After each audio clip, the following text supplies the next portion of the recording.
오늘 본문에는 이제 하나님이 이제 불안에 떠는 자식에게 내가 지켜줄 테니 걱정하지 말고 고향으로 돌아가라 이렇게 말씀하신 장면부터 이제 시작되는 거지요.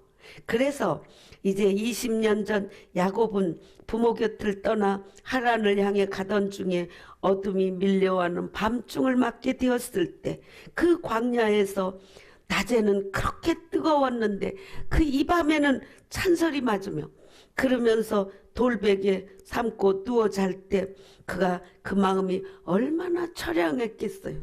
무서운 들짐승도 나올 수 있고 누구 하나 의지할 데 없고 그리고 그냥 광야라는 것은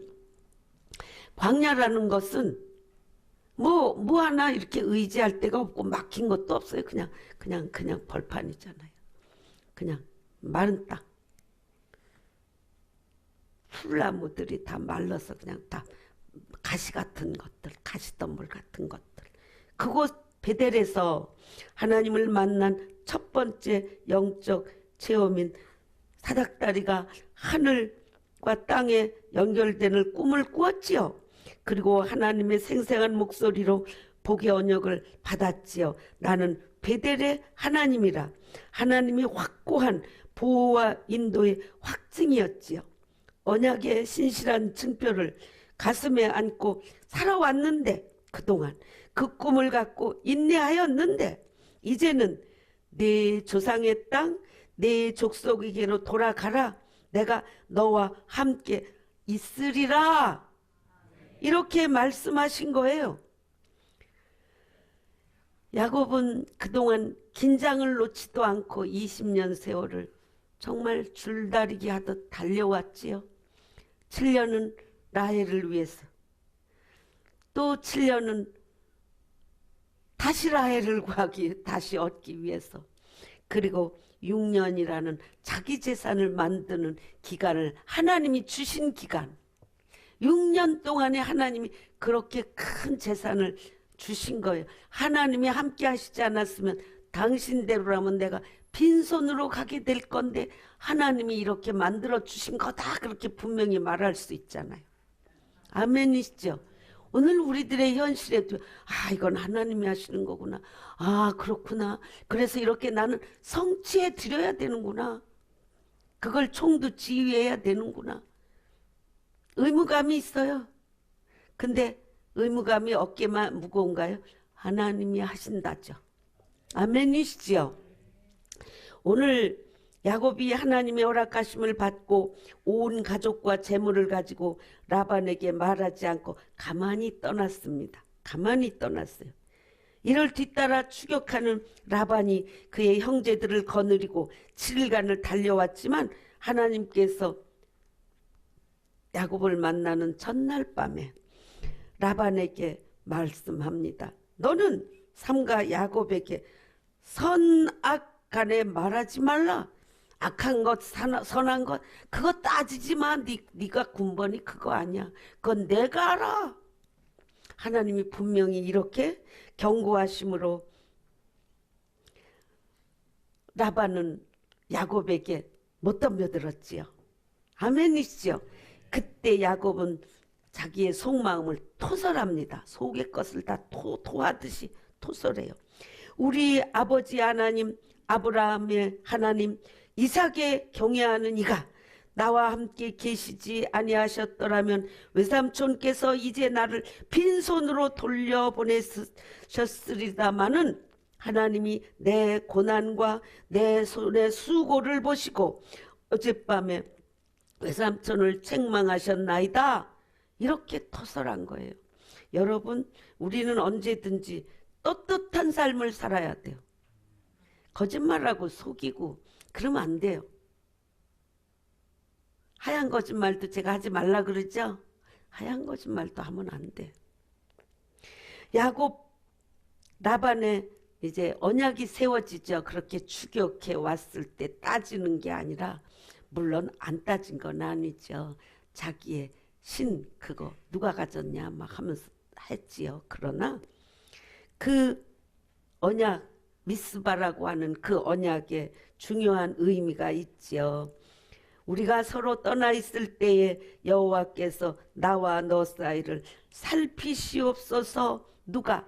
라반이 이렇게 말해. 이제는 지가 뒤가 쿠려. 그러니까 이제 지가 나서서 그러는 거예요. 뭐라 그래요? 만일 내가 야곱에게 그래요. 내 딸을 박대하거나 내 딸들 외에 다른 아내들을 맞이하면 우리와 함께 할 사람은 없어도 보라, 하나님이 나와 너 사이에 증인이 되시느니라 함이었더라. 그러면서 라반이 또 말합니다. 야곱에게 이르되 내가 나와 너 사이에 둔 이 무더기를 보라. 또 이 기둥을 보라. 기둥 세우고 돌무더기를 쌓았잖아요. 이 무더기가 증거가 되고 이 기둥이 증거가 되나니 내가 이 무더기를 넘어 내게로 가서 해하지 않을 것이요. 네가 이 무더기 이 기둥을 넘어 내게로 와서 해하지 아니할 것이라. 이런 약조를 맺게 됩니다. 야곱이 돌았어요. 거기를 또 가게 쳐들어가게. 그런 욕심쟁이는 아니에요. 참 야곱은 약삭빠르기도 하지만 분명한 선이 있더라고요. 자기를 넘어서고 자기를 과신하고 이게 없어요. 정말 오늘 문명시대를 사는 오늘 현대인들에게 있어서도 우리 야곱과 같은 사람들이 참 많구나. 공부 많이 해서 지식이 있겠다. 모든 일에 대처하면서 현명하게 살아봤겠다. 이런 지식층이 많잖아요. 야곱 같은 사람 많지요. 지금도. 그런데 그는 그것만 갖고 산 게 아니죠. 하나님으로 인해서 거듭난 삶으로 가잖아요. 우리도 예수 믿고 나는 의인이라는 칭호를 받았지만 거듭난 자지만 저 속 깊은 곳에 예수님 모시고 그리고 나는 여전히 육에 속한 그 거듭나지 못한 육에 거듭나야 될 부분을 가지고 정욕을 따라 사는 요즘 현대인들 똑같아요. 야곱이 보면. 그래요. 그래서 고난도 억울함도 나 혼자 당한다고 생각지 말아야 된다고 생각합니다. 왜? 야곱이 얼마나 외로웠겠어요. 외삼촌 집에서 20년 생활할 때에도. 그는 말없이 혼자 묵묵히 아들 색시도 둘이나 또 그 여종 둘까지 색시를 넷이나 거느리면서 그가 살을 때 그것이 외롭지 않았겠어요? 사람이 많아서 외롭지 않은 게 아니잖아요. 내가 홀로 하나님과 독대하면서 있는다는 것, 그것은 기쁨이지만 그럼에도 인간으로서는 외로운 거지요. 이해하시지요? 때로는 우리는 식구가 많아도 나 혼자인 것 같은 때가 얼마나 많이 있습니까? 주님이 함께 하시는데 하나님께서는 고난 속에 찾아오셔서 위로하시고 동행하시는 주 오직 그분을 믿음의 눈으로 바라보시고 있습니다. 야곱이 고향에 입성하려면 형 에서와 화해해야만 갈 길이 있게 된다는 거 우린 모두 아십니다. 이제 라반의 일은 이 미스바의 언약을 통해서 끝. 여기서 이제 선을 긋는 거예요. 이제 그 외삼촌 집에서 살던 것은 다 끝나고 이제는 새롭게 가나안 땅으로 내 고향으로 내가 가야 할 곳으로 지금 가고 있는 겁니다. 가는 건데 이제 야곱이 길을 가는데 하나님의 사자들이 그를 만났습니다. 야곱이 그들을 볼 때 이르기를 하나님의 군대네. 그래서 그곳 이름을 마하나임이라 그렇게 이름 지었다. 32장 들어가면 1, 2절 그렇게 말씀합니다. 31장으로 하란의 생활이 끝난 거고요. 32장 들어가면서 이제 에서 형을 만나고 그리고 고향으로 돌아가는 것이 시작되는 겁니다. 야곱은 이제 가장 큰 시험을 앞두고 있죠.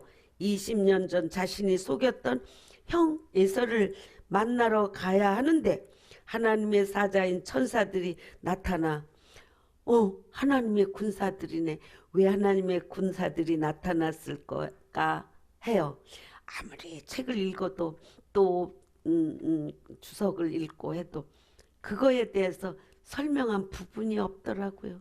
그래서 모든 걸 종합해서 제가 해석한 거예요. 그를 안심시키려고 그들이 나타나 보이셨구나. 그들이 야곱에게 나타난 거예요. 나타난 거예요. 야곱이 본 게 아니고. 그래서 야곱은 하나님의 사람이기에 하나님께서 보호하신다는 걸 믿게 됩니다. 여러분, 오늘도 우리의 삶 속에서 내가 보여지지 않는 상황이 있더라도, 그리고 안타깝고 아직 애절하고 결정되어지진 취해지고 된 것 아니라 하더라도, 우리가 내가 분명히 지금 하나님의 사람으로서 내 자리 지키고 있나? 내가 예수 안에 지금 확실히 있나? 하나님 안에 있나? 이거 확인해 봐야 돼. 그럴 때 내가 하나님의 사람, 내가 잠깐 주님 잠깐 실례해요. 그리고 주님 안을 벗어나서 딴짓하면서 하나님이 함께 하시기를 기대할 수 있을까요? 절대 안 돼요. 그거는 절대 안. 다시 들어가야 돼. 하나님 안으로 들어가야 돼. 야곱이 또 이르되 그럽니다. 뭐라고 말해요? 내 조부 아브라함의 하나님, 내 아버지 이삭의 하나님 여호와여, 주께서 전에 내게 명령하시기를 내 고향 내 족속에게로 돌아가라. 내가 내게 은혜를 베풀리라 하셨나이다. 하나님께서 내게 응답하셨던 거 우리는 때로는 다시 꺼내서 또 하나님이 그러셨잖아요. 또 하나님이 그러셨잖아요. 여러분은 안 그러나요? 저는 그래요. 내가 너에게 이렇게 해줄 거야 그랬는데, 그때 내가 미련해서 그거에 응답을 못했지만 하나님 분명히 그러셨지요. 그러거든요. 그러면 어떻게 돼? 마음이 편안하시. 하나님이 한 번 말씀하신 것은 영원히 변치 않는다. 저는 그 말씀이 얼마나 좋은지 몰라. 하나님은 영원히 변치 아니한다. 지금 야곱이 이거 쓰고 있는 거예요. 나는 주께서 주의 종에게 베푸신 모든 은총과 모든 진실하심을 조금도 감당할 수가 없는 약골이에요. 지금 이렇게 기도하고 있는 거예요. 그러니 내가 내 지팡이만 가지고 이 요단강을 건넜더니 지금은 두 때나 이루었나이다. 내가 주께 간구하오니 내 형의 손에서 에서의 손에서 나를 건져내시옵소서. 지금 급한 건 그거야. 나를 죽이겠다고 별른 거잖아요. 근데 그의 손에서 나를 구하시옵소서. 내가 그를 두려워하면 그가 와서 나와 내 처자들을 칠까 겁이 나기 때문입니다. 주께서 말씀하시기를 내가 반드시 네게 은혜를 베풀어 네 씨로 바다에 셀 수 없는 모래와 같이 많게 하리라 하셨나이다. 이렇게 기도했어요. 여러분, 이런 우리가 기도 중에라도 하나님께 응답받았던 것들은 그거 그냥 붙잡고 계세요. 놓지 말고. 붙잡고 그냥 언제라도 그냥 내밀으세요. 그거. 왜요? 하나님 뺑 믿고. 하나님 뺑 믿고. 야곱이 거기서 밤을 지내고 그 소유 중에서 형 예세를 위해서 예물을 택해서 보내고 각 떼를 지어서 보내고, 그러면서 에서가 오면 이게 뭐냐, 당신의 종 야곱이 선물로 보내는 겁니다. 막 이래가면서 시켜서 보내잖아요. 그렇게 다 보내. 앞으로 보내. 앞서서 보내고 22절 23절에 밤에 일어나 두 아내와 두 여종과 11 아들을 인도하여 야복 나루를 건널세. 그랬어. 앞에는 종들과 짐승들 재산들을 막 보내면서 막 이제 형의 환심을 살려고 해놓고, 이제 그래도 붙잡고 있던 두 아내와 두 여종과 그리고 11 아들을 인도하여 야복 나루를 건널세. 그들을 인도하여 시내를 건너가게 하며 그의 소유도 건너가게 하고, 이제 마지막으로 밤중에 이제 일어나서 그렇게 건너가게 하고, 24절 25절 야곱은 홀로 남았더니 다 건너보내고 홀라 남았더니 어떤 사람이 날이 새도록 야곱과 씨름하다가 자기가 야곱을 이기지 못함을 보고 그가 야곱의 허벅지 관절을 치매 야곱의 허벅지 관절이 그 사람과 씨름할 때 어긋났더라 그렇게 기록하고 있습니다. 그 밤에 26절 32절 뒷면이지요. 야곱과 하나님의 씨름이 벌어집니다. 여러분 생각 좀 해봐요. 하나님과 내가 씨름해서 이길 것 같아요? 근데 저 주신 하나님, 야곱과 하나님의 씨름한 장면을 보니까 날이 세려하니 나로 가게 하라. 못 이기는 것처럼 하시는 거예요. 야곱이 이르되 당신이 내게 축복하지 아니하면 가게 하지 아니하겠나이다. 붙잡고 늘어지는 거야. 죽을 힘을 다해서 늘어지는 거야. 그럼 내 이름이 뭐냐? 야곱입니다. 내 이름을 다시는 야곱이라 부를 것이 아니요 이스라엘이라 부를 것이니 이는 내가 하나님과 및 사람들과 겨루어 이겼음이니라. 하나님과 겨루어 이겼음이라. 여러분 하나님께 죄짓자고 하는 거 아닌 바에는 때도 좀 써보세요. 하나님은 기꺼이 저 주신다는 거 믿으시기 바랍니다. 당신의 이름을 알려주소서. 내가 당신이 누군지 모르겠습니다. 하나님인 줄 알았으면 씨름도 못했을 거야. 근데 모르는 게 이런 땐 좋은 거지. 그냥 끝까지 죽기를 기를 쓰고 했어. 어찌하여 내 이름을 묻느냐. 그리고 거기서 야곱에게 축복하십니다. 아멘. 그러므로 야곱이 그건 이름을 분이엘이라 하였으니 그가 이르기를 내가 하나님과 대면하여 보았으나 내 생명이 보존되었다 함이더라. 아멘. 야곱의 이름 뜻이 속이는 자였는데 야곱이 변화되기 위해서는 그의 약함을 깨달아야만 했습니다. 그래서 이스라엘은 하나님의 함께 하시는 통치자라는 뜻을 갖고 있다는 거예요. 하나님이 함께 하시는 통치자. 하나님과 겨루어 이긴 자 또는 하나님께서 지키신다라는 의미가 있는 이름 이스라엘. 하나님께서는 야곱을 겨루는 자라고 칭하시며 그를 칭찬하셨습니다. 야곱이 하나님을 대해서 겨루었다는 자라. 이런 점에서 호세아 선지자는 이렇게 말했습니다. 야곱이 어떤 시대에든 어려움에 처한 이들이나 변화가 필요한 이들이 따를 수 있는 모형이다. 이렇게 표현했어요. 정말 정확한 표현 우리 호세아 선지자가 말씀해 주신 것 같아요. 오늘 우리들을 표현하는 거지요. 이제 그래서 31절에 그는 하나님이 그냥 져주기만 한 게 아니라 그런 야곱의 환도벌을 탁 침으로써 그는 다리를 절었더라 그랬잖아요. 다리를 절었더라. 그래서 그 이스라엘 사람들은 소고기를 먹어도 환도뼈 거기는 먹지 않는데요.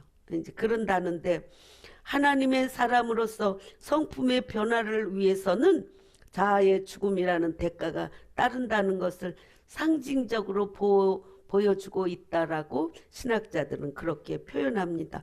또 거기 나오는 분이엘이라 그런 지역 이름이 생겼지요. 앞에서는 마하나임이라는 지역 이름이 생겼는데 여기서는 분이엘. 분이엘은 무슨 뜻이야? 하나님의 얼굴이란 뜻이에요.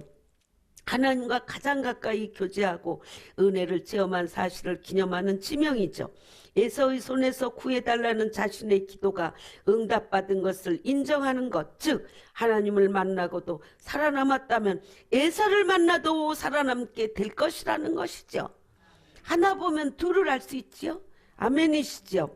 그래서 33장에 이런 이 33장으로 넘어가서 분이엘 33장 분이엘 사건은 야곱과 에서의 만남을 지연시키게 되었지만 그렇지만 왜 이런 과정들 준비하는 과정들이 있었기 때문에 그와 동시에 재회의 길을 예비하게 되었다. 야곱은 이제 새 사람 이스라엘입니다. 하나님과 야곱의 만남은 준비시켜서 에서와 재회가 성사시킨 거지요. 그래서 33장은 그들의 재회를 이제 표현하고 있는데요. 물론 이제 33장 끝나고 34장부터는 또 야곱의 굴곡 있는 삶들이 또 나옵니다. 왜요? 변화되었지만, 우리가 예수 영접하고 우리가 변화됐지만도 우리가 화가닥 다 속 안팎으로 다 변하면 얼마나 좋겠어요. 근데 그게 아니거든. 오늘 예수 그리스도의 구원을 통해서 우리가 우리의 내주하신 예수 그리스도의 영이 있는가 하면 우리의 겉사람은 여전히 육에 속한 우리의 혼적인 요소를 갖고 있기 때문에 우리는 여전히 죄짓고 그리고 잘못도 하고 그렇게 하지만 우리는 점점 더 내 속사람 예수 그리스도의 영으로 우리는 성화되어져 가는 삶을 살고 있는 것이기 때문에 우리들의 삶의 현장에는 야곱이 오늘 이 33장에서 에서를 만나서 화해하고 다 하지만도 그의 남은 생애는 굴곡 있는 생애가 있더라. 오늘 우리 현대인에게도 표상이 되는 이런 증거라고 볼 수 있습니다. 이해되셨나요? 너무 짧게 제가 뭉뚱그려서 설명을 해서. 그래서 우리요 야곱이 어째요? 여긴 중요한 것이 야곱은 몸을 7번 땅에 굽히며 그의 형 에서에게 가까이 가서 나는 종이고 주인이시여 이렇게 했어요. 그러니까 에서가 달려와서 그를 맞이하여 안고 목을 어긋맞추어 그와 입맞추고 서로 우니라. 아멘이시지요. 그러니까 10절에 이럽니다. 야곱이 내가 형님의 얼굴을 배운 즉 하나님의 얼굴을 본 것 같사오며 형님도 나를 기뻐하심이니이다. 아멘이시지요. 야곱은 자기 앞에 달려온 형을 보고 땅에 7번 굽히며 용서를 빌었습니다. 그때 에서의 마음에 동생을 불쌍히 여기는 마음을 누가 넣어줬어요? 하나님이 넣어주셨죠. 동생을 만나는 순간 20년 앙금이 사라지면서 서로를 껴안고 울었어요. 오늘 우리는 무엇을 생각해 볼 수 있습니까? 화해와 용서. 화해와 용서. 마른 땅에 내리는 단비와 같지요. 중요한 일이지요. 야곱과 에서의 만남 정말 중요한 것입니다. 이제 33장 30절 20절에 엘로헤 이스라엘 이날에 에서는 세일로 돌아가고 야곱은 숫곳에 이르러 자기를 위하여 집을 지었다 이렇게 합니다. 엘로헤 이스라엘이란 뜻은 무엇입니까? 하나님, 이스라엘의 하나님. 세겜성에 도착하여 은 100개를 주고 땅을 사서 단을 쌓고 붙인 이름입니다. 여러분, 우리는 언제나 하나님의 뜻과 일치해야 되는데 야곱이 여기 형이 같이 가자 그러니까 안 가고 거기 남았다가 이제 세겜에 머무르고 거기다 집 짓고 거기서 그래도 그는 거기서 이제 제단을 쌓고 그 이름을 엘로헤 이스라엘. 너무 길고 어렵지요. 하나님 그리고 엘로헤 이스라엘. 이제 그가 제단을 쌓고 그 이름을 그렇게 불렀다고. 제단은 쌓았는데 그가 전진해야 되고 도착해야 될 기점이 어디예요? 베델인데 베델로 올라가라 말씀하셨는데 그는 거기를 안 가고 이제 이 세겜성에서 정말 머물러 있다가 그는 거기서 큰 일을 저지르고 말지요. 그때 하나님은 책망하시는 게 아니라 베델로 올라가라 하십니다. 오늘 이제 야곱이 이 직면하고 있는 여기는 아직 그 장면까지 가지도 못한 거예요. 아직도 완전히 이 겉사람이 이 속사람을 닮아 완전히 거듭나지 못한 부족한 상태에서 아직도 진행되는 것으로 저는 야곱을 마무리해야 되겠습니다. 열려져 있는 거예요, 아직. 그런데 우리 결말은 다 알고 계시지요? 그 후예로 메시아 예수 그리스도가 이 땅에 오셔서 우리 온 세상 모든 만물을 구원하셨다. 그래서 우리가 구원받게 됐다. 하나님의 자녀가 됐다. 아멘이시지요? 네, 그 구원의 여정 속에서 아버지의 마음 하나님의 뜻이 어떠하셨는가는 우리가 진심으로 알 수 있는 성경 말씀이 우리에게 주어져 있기 때문에 언제나 우리는 말씀으로 돌아가고 그리고 그 말씀을 들고 우리의 삶의 현장에 나와서 거기서 삶으로 제사하는 삶으로 제사가 내 맡은 일에 충실한 것 그게 삶으로의 제사인 줄 믿습니다. 여러분 야곱의 인격과 일생은 오늘날 믿는 자들의 진상이다. 그렇게 호세아 선지자를 빌어서 말씀드릴 수가 있겠습니다. 오직 우리를 구원하시고 복된 길로 이끄시는 분은 내가 아니라 하나님이시다. 아멘. 기도하겠습니다.